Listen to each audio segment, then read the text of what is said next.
सच्चाई और विश्वास की कहानी। सुबह से हो रही हल्की हल्की बूंदाबांदी ने तेज बारिश का रूप ले लिया था। बारिश की आवाज़ से शेखर की नींद खुल गई।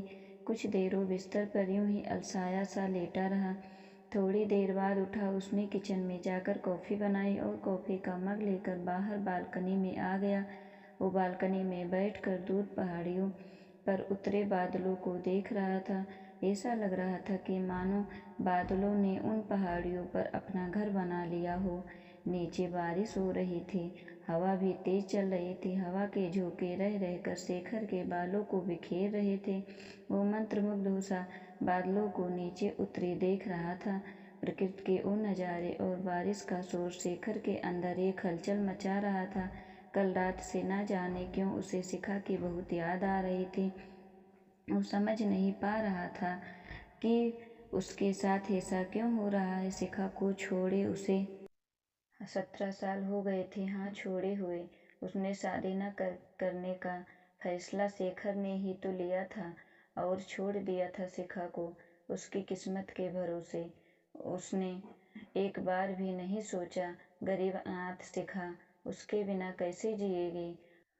आज शिखा को याद करके वो अपने दिल को काबू नहीं कर पाया और बह जाने दिया। उसने खुद को शिखा की यादों में रिवाइंड होती यादों की रील कॉलेज के दिनों में पहुंचकर रुकी, जहां से शेखर एक बार फिर यादों के ट्रैक पर आगे चल पड़ा।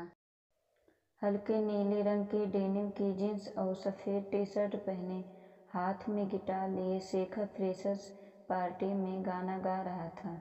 ऐसे न मुझे तुम देखो, सीने से लगा लूँगा। और ये गाना न जाने कितनी लड़कियों के दिल को धड़का गया था। हर वो लड़की जो उसे गाते हुए देख रही थी, उसे लग रहा था ये गाना शेखर उसके लिए गा रहा है। जूनियर तो जूनियर, सीनियर्स भी इस गाने में खो गए थे। लड़के लड़कियां सब उनके युवा दिल में हलचल मच गई थी। प्रोग्राम खुले मैदान में हो रहा था। मौसम सुहाना था। गाना खत्म होते ही तालियों से सारा मैदान गूंज उठा। लड़के जहां सीटी बजा रहे थे, वहीं लड़कियां वंस मोर का शोर मचा रही थीं। एक बार फिर शेखर ने माइक संभाला और गिटार हाथ में लेकर फिर से उसी गाने की राग छेड़ दी। हर किसी की नज़र शेखर पर थी, लेकिन शेखर की नज़रें उस लड़की पर टिकी थी जो देख तो उसी को रही थी, लेकिन कहीं खोई हुई थी। वो बहुत ही साधारण सा सूट पहने थी, कमर तक लंबी चोटी उसने बाएं कंधे पर आगे की ओर डाल रखी थी। रंग गोरा था, लेकिन चेहरा साधारण था। वो किसी सोच में डूबी थी। शेखर एकटक उसी को देख रहा था। एक आकर्षण सा था उसकी आंखों में, जिसमें शेखर गाना गाते गाते खो गया था। पार्टी खत्म होते होते 7 बज गए। अब हर किसी को घर जाने की जल्दी पड़ी थी। आसमान पर बादल भी छाने लगे। शिखा सीने से बैग चिपकाए घर की ओर चल दी। चाल में स्वाभाविक रूप से तेजी आ गई थी। कुछ दूर बढ़ते ही बारिश तेज हो गई। शिखा बारिश से बचने के लिए शेड से में जाने के लिए सोच रही थी कि तभी शेखर की गाड़ी एकदम उसके पास आकर रुकी। आइए, मैं आपको आपके घर तक छोड़ दूं। नहीं नहीं, मैं चली जाऊंगी, आप परेशान ना होइए। शिखा की बोलते हुए जबान लड़खड़ा गई थी। जिस बंदे से कॉलेज की सारी लड़कियां बात करने के लिए मरी जाती हैं, वो ही बंदा उसे उसके घर छोड़ने का ऑफर दे रहा था। लेकिन शिखा उसके साथ बैठने में हिचकिचा रही थी। शिखा को समझ नहीं आ रहा था कि वो क्या करे। बारिश तेज हो रही थी। शिखा के पास कोई चारा नहीं था शेखर के साथ गाड़ी में बैठने के अलावा।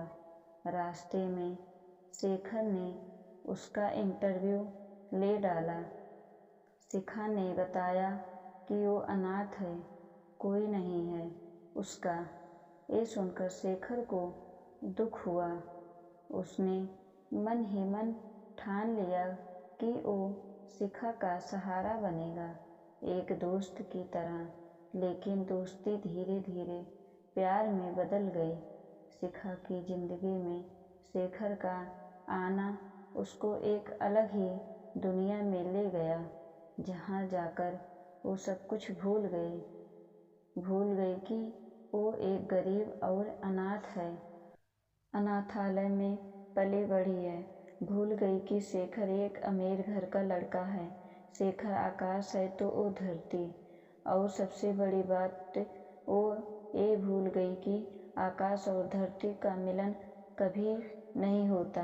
हाँ, क्षितिज पर उसके मिलने का आभास मात्र होता है। वास्तविकता तो यही है कि वो कभी मिल नहीं सकते। शिखा के लिए शेखर पूरी दुनिया था, लेकिन शेखर के लिए शिखा के अलावा भी एक दुनिया थी, उसका परिवार। शेखर जानता था उसके घर वाले शिखा को कभी स्वीकार नहीं करेंगे, फिर भी उसे अपनी किस्मत पर भरोसा था। भरोसा इस बात का कि वो अपने मम्मी पापा का इकलौता बेटा है, इसलिए वो अपने प्यार को अपना बनाने के लिए उनको तैयार कर लेगा।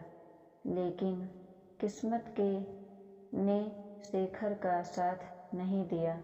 उसके पापा दोनों की शादी करने को किसी भी तरह तैयार नहीं हुए। उन्होंने साफ कह दिया कि अगर शिखा से शादी करनी है तो तुमको हम लोगों को छोड़ना पड़ेगा। अरे पापा, आप ये क्या कह रहे हैं? मैं ना तो आप लोगों को छोड़ सकता हूँ और ना ही शिखा के बिना रह सकता हूँ। प्लीज़ पापा, आप एक बार शिखा से मिल लीजिए। शेखर के पापा उसकी मम्मी की तरफ मुड़े और दांत पीसते हुए बोले, शेखर की मम्मी, कह दो अपने लाडले से 2 दिन में फैसला करके मुझे बता दे कि वो दोनों में से किसको चुनेगा। और ये कहकर वो अपने कमरे में चले गए। शेखर ने एक उम्मीद से अपनी मम्मी की तरफ देखा। उसकी मम्मी की झुकी हुई नज़रें पापा की बात का समर्थन कर रही थी। क्या शिखा और शेखर की शादी होगी? जानने के लिए चैनल को सब्सक्राइब करके बेल आइकन ज़रूर प्रेस करिएगा। धन्यवाद।